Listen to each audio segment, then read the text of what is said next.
மக்கள் தெளிவா இருக்கிறாங்க. 2026 தளபதி தான்.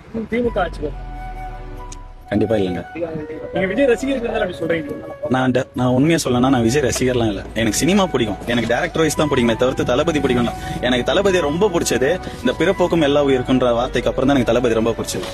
அதெல்லாம் தாண்டி அவருக்கு என்ன இவ்வளவு இந்த தலையெழுத்து நீங்க சொல்லுங்க. இன்னைக்கு தேதிக்கு 200 கோடி 250 கோடி சம்பளம் வாங்குறாரு. அவர் நினைச்சா எவ்வளவு நிம்மதியா வரலாம். இப்ப எங்க வீட்லயே கேட்டாங்க, எங்க அம்மாவை கேட்டாங்க, அந்த ஆளுக்கு என்னத்துக்கு இவ்வளவு தலையெழுத்து, அவனுக்கு சம்பாதிச்சு வச்சுட்டான், இப்போ பீக்ல இருக்கிறான், இப்போ ஒரு அடுத்த 10-15 வருஷத்துக்கு அவர் தான் டாப். நிம்மதியா உட்காந்துட்டு இப்போ போராடலாம் புகழ் தான், போராடலாம் மக்கள் வரவேற்பு தான், ஜாலியா இருந்துட்டு சந்தோஷமா இருந்துட்டு போலாம். ஆனா அதை மீறி இன்னைக்கு தெருவுக்கு வந்துட்டு கண்டனாயெல்லாம் பேசுறான், எவனும் பேசுறான் தளபதியை போயிட்டு. அவருக்கு இந்த தலையெழுத்து இந்த மாதிரி பேச்சு ஆகணும்னு அவசியம் இல்லை, எதுவுமே அவசியம் இல்லை. ஆனா இந்த பேச்செல்லாம் அவர் ஏன் வாங்கி இருக்காரு? நீங்க வந்து நீங்க மனசாட்சி தொட்டு சொல்லுங்க, அவர் இருக்கிற காசுக்கு எவ்வளவு நிம்மதியா வாழ்க்கலாம். அதை மீறி இன்னைக்கு அவங்ககிட்ட பேச்சு வாங்கி இதெல்லாம் வாங்கினு நிக்கிறதுக்கான காரணம், எனக்கு இவ்வளவு கொடுத்த மக்களுக்கு நான் ஏதாவது திருப்பி கொடுத்துட மாட்டேனா? காசு சம்பாதிக்கணும்ன்றதுலாம் அவங்க சும்மா சொல்ற கதை bro. வேணா சொல்லுங்க, அந்த பவரை அனுபவிக்கணும் இப்படி ஏதாவது சொல்றாங்களா, நீங்க அப்படி கூட எடுத்துக்கோங்க. ஆனா அந்த பவர் எதுக்காக அனுபவிக்கணும்னு நினைக்கிறாங்க?